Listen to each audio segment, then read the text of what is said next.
Що робити, щоб не захворіти? Просто візьміть Квертин Імуно. Все в одній упаковці? В одній капсулі 4 компоненти разом. Так зручно. Квертин Імуно. Многие заметили, что Владимир Путин в последнее время стал покрякивать, покашливать, что-то у него с горлом.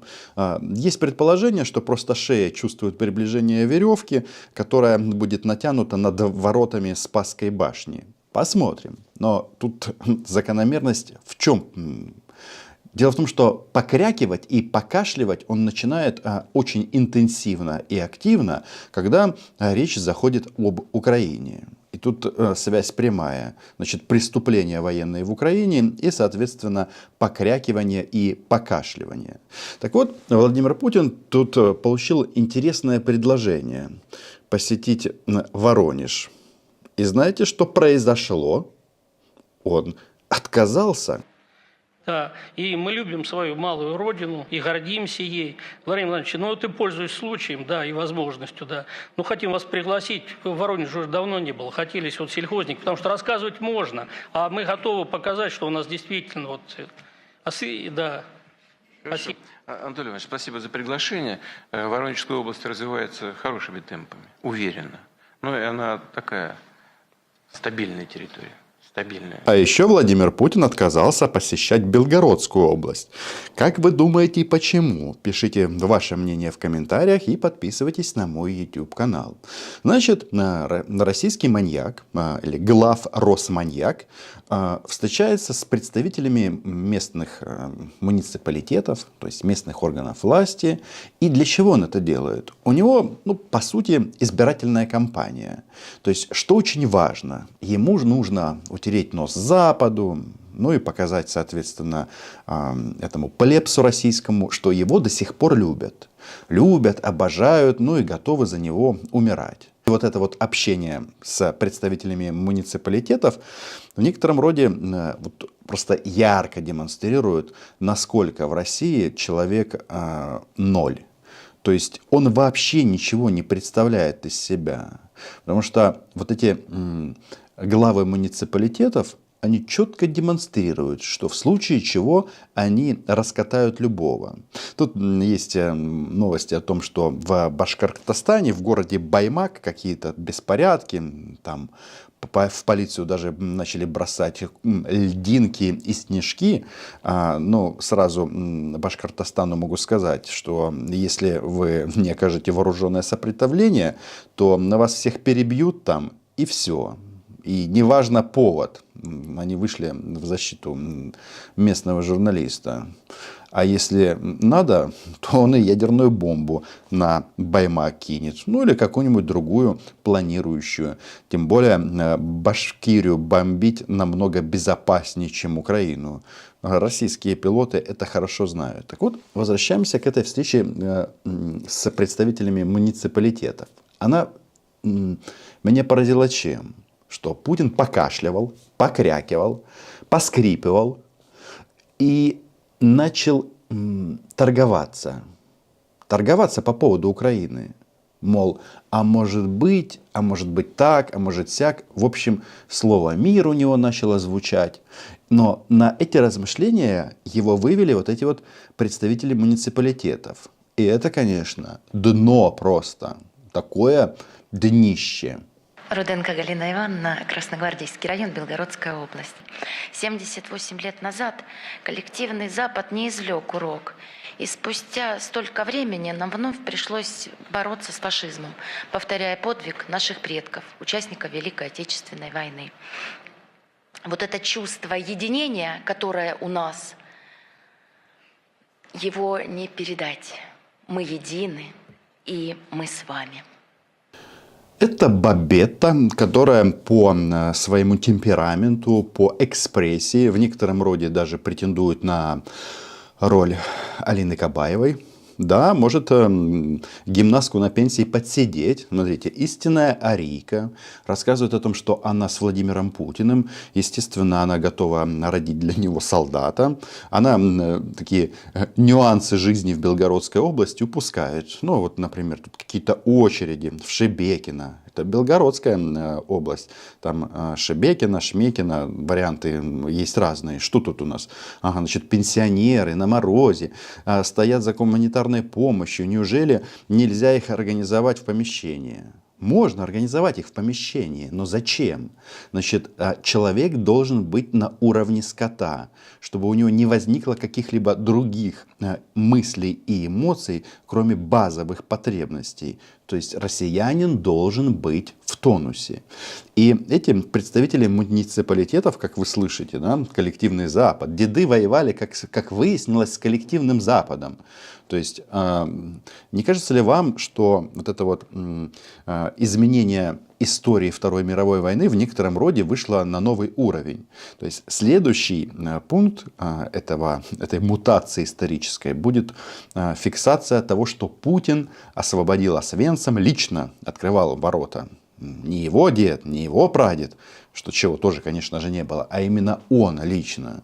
Значит, коллективный Запад, НАТО, они забыли там о том, что была антигитлеровская коалиция, примерно такого же размера. Нет, сегодняшняя антироссийская коалиция все-таки побольше.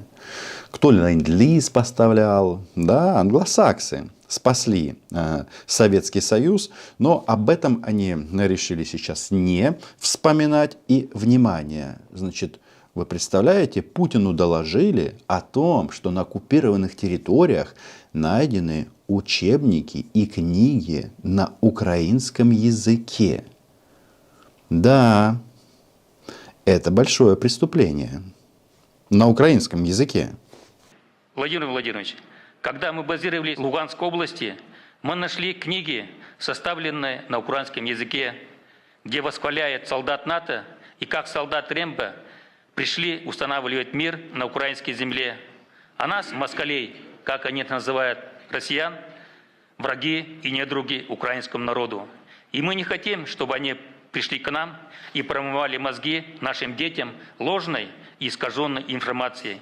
Потерь, как вы понимаете, нет. Ну или практически нет, а если есть, то зачем о них в принципе, об этих потерях вспоминать? Правильно?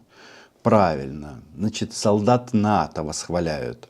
Проблема в том, что солдаты НАТО, они до сих пор не пришли в Украину. Хотя я лично считаю, что украинские солдаты, Збройні силы Украины, и должны быть солдатами НАТО. Владимир Путин по этому поводу занимает другое мнение, покашливает и поскрипывает. Делает это он нон-стоп. Такое впечатление, что у него вот здесь вот застряла Украина в горле. И он понимает, что не проглотить. Последние впечатления моего друга, иностранного журналиста из Харькова, что Харьков ненавидит такой лютой ненавистью российских собачка-свинка триколор, что такое не описать, что общаясь с военными, с гражданскими, да, страшно, когда в твой город прилетают ракеты, но вообще нет вот этой вот мысли, что, мол, а может быть мы поднимем руки? Почему этой мысли нет? Потому что российские оккупанты просто всех перебьют, безоружных. Так, кстати, отдельный привет Алексею Арестовичу. Это еще одна российская свинка-собачка триколор, которая рассказывает, что они только националистов и активистов ликвидируют, а все остальные будут жить как прежде. Вот опыт Марьинки, Бахмута, Северодонецка, Мариуполя подсказывает, что правила этого малороса не работает. Значит, что мы видим, когда слышим вот эти вот выступления муниципалов? По факту они плюют на могилы российских солдат, плюют и занимаются вот этой уринотерапией. Ну как это можно по-другому описать? Да, мы сейчас подойдем к тому, как Путин начал торговаться. Пишут письма, льют окопные свечи, плетут сети. И это желание каждого, его не унять. Каждый хочет внести частичку себя и приблизить победу. Примером в Белгородской области является Солдатский привал, где на протяжении практически 2 лет женщины и мужчины ежедневно готовят в больших казанах горячую пищу для наших военнослужащих. Это идеальная первая леди для России. Алина Кабаева плачет в своей гримерке, бросает ленту желто-голубую и говорит: блин, как же меня могла эта женщина с Белгородской области подсидеть. Но истинная же, истинная арийка, все едины, все для фронта, потерь нет. Зачем эти подробности? И со всей страны в приграничье идут посылки. Помощь собирают наши жители, люди по всей стране. И мы прекрасно понимаем, что наши военнослужащие ни в чем не нуждаются. Но желание помочь его не унять. Генетический код россиянина, он на самом деле-то прост. Желание обогреть, сострадать и любить, помочь ближнему. Вот и все. После такой экспрессии, такого вот этого гортанного голоса, Алина будет со своего пьедестала низвержена. Упадет, и останутся у нее только медали из Олимпиады, ну и, естественно, 2 булавы. Хочет она обогреть Путина, успокоить его, обласкать его всячески, чтобы он не кашлял и не скрипел. Я хочу выразить слова благодарности от всех жителей Белгородской области за то чувство единения, поддержки и заботы. Действительно, и о наших жителях, и о наших военнослужащих.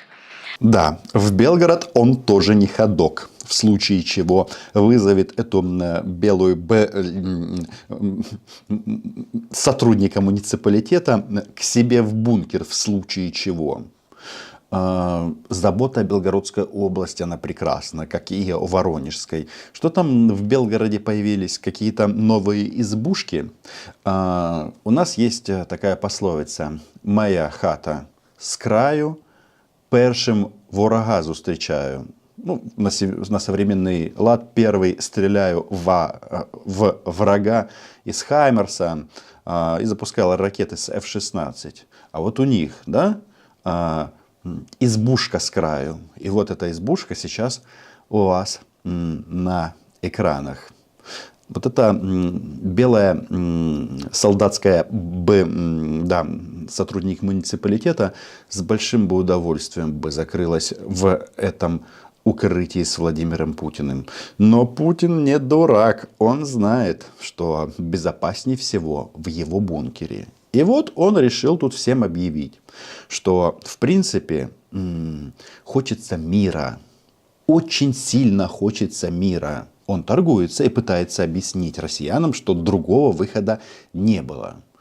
Только война, только сотни тысяч убитых российских солдат. Ну и украинцев, конечно, не без этого. Мы цену войны осознаем прекрасно. Спасибо большое, Галина Ивановна. Прежде я хочу сказать, что я и вам, и всем людям, которые проживают на этих приграничных территориях, хочу выразить слова благодарности за их мужество и сплоченность. Мы будем делать все, чтобы их поддержать.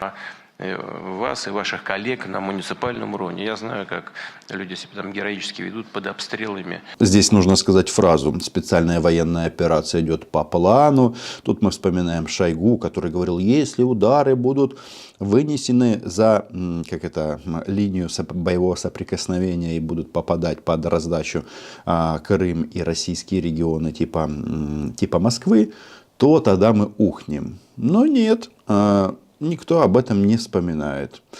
Сразу понятно, именно это он запланировал. Ну, в смысле, Владимир Путин. Он же у них там за гения. А все началось почему? Оказывается, причина НАТО. В 2008 году на Бухарестском саммите НАТО произошло страшное. Я на этом саммите был лично.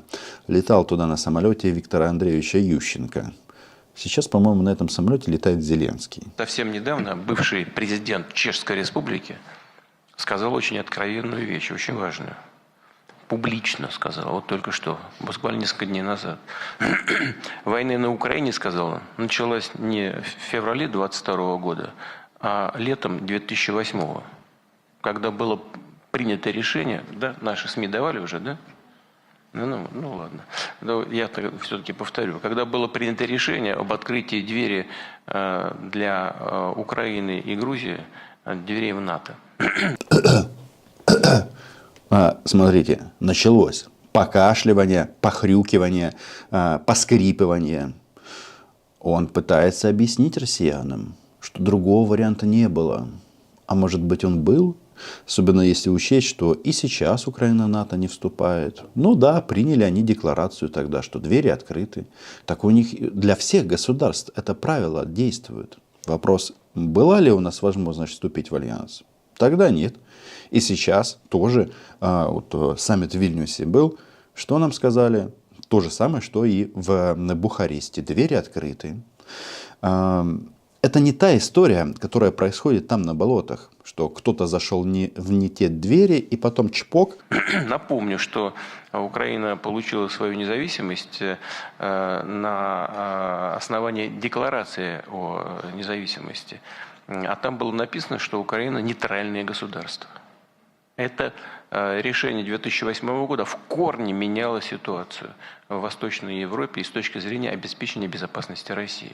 И Украина до сих пор остается нейтральным государством. Да, нам помогают, но, как вы видите, вот эти документы, которые мы сейчас начали подписывать с нашими союзниками, они предполагают обязательства стран-партнеров помогать Украине оружием, деньгами. О гарантиях безопасности никаких разговоров нет. Именно поэтому некоторые документы, подписанные Зеленским и Суноком, называют Будапештский меморандум 2. Это ошибочное мнение, это совсем другая история.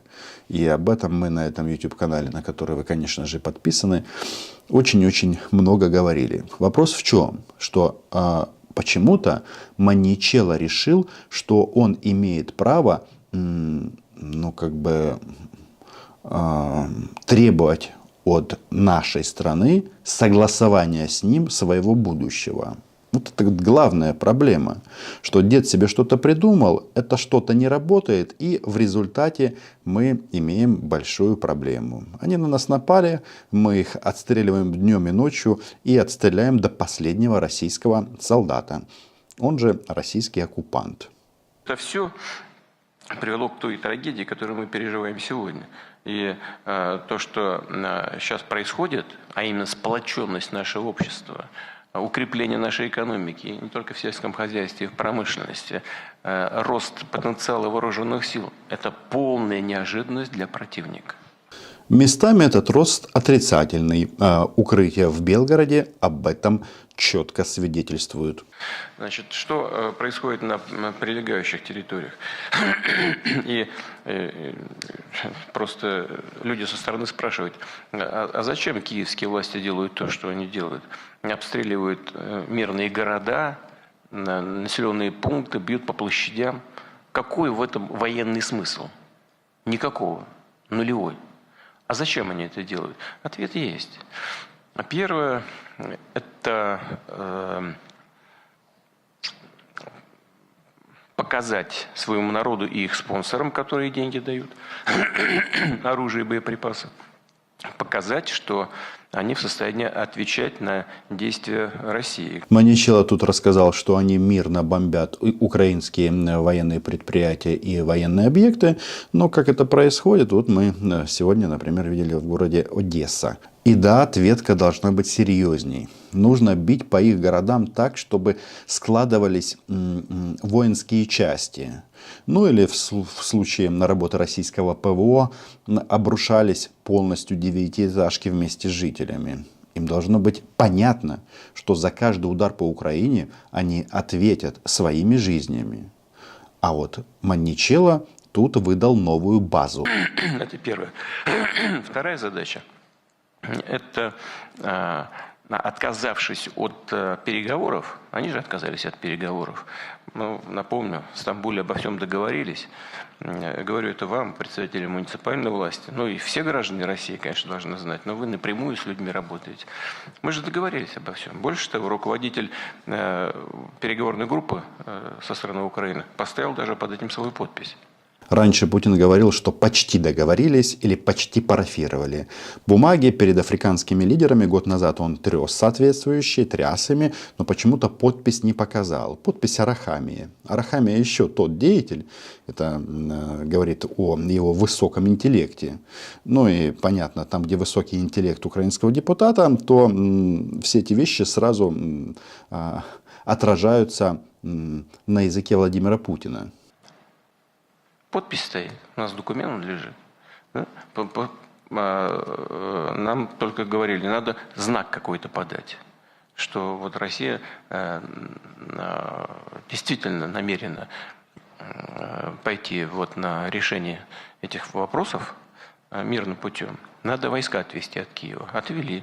Через день они выбросили в помойку все договоренности. Давайте-ка зададимся одним вопросом. А что делали российские собачка-свинка Триколор возле Киева? А? Что они там делали? Я знаю, что они там делали. Они хотели уничтожить украинское государство. Хотели, но не смогли. И войска отвели, потому что получили люлей. Сейчас публично сказали, в том числе руководитель этой самой переговорной группы. А он, между прочим, руководитель правящей партии в парламенте, в Раде. Сказал, да, мы были готовы, мы это упустили, поскольку приехал тогдашний премьер-министр Великобритании господин Джонсон и уговорил нас не реализовывать эти договоренности. Ну, придурки, нет? И прямо сказать, ну вот если бы, значит, мы пошли бы на это, уже все давно бы было закончено 1,5 года назад. Ну, это просто лишний раз подчеркивает, что они не самостоятельные люди. Приехал Джонсон и помешал закончить все 1,5 года назад. Ты еще скажи, что тебя опять обманули. Водили за нос очень-очень долго. Странно очень. Странный Путин.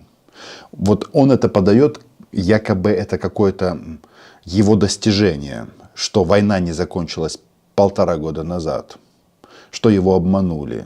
Он не знал, ну просто не знал, у него такого опыта нет, он историю не знает, он плохо образован, у него нет никакого политического бэкграунда, он просто не знал, что так западные элиты обманывают всех. Причем, если бы он даже это знал, он мог бы подумать, что он такой особенный и не обманут его. Не обманывали таких воротил мировой политики, как, я не хочу даже фамилии сейчас называть, которые формировали у себя в регионах настоящие империи и их выбрасывали.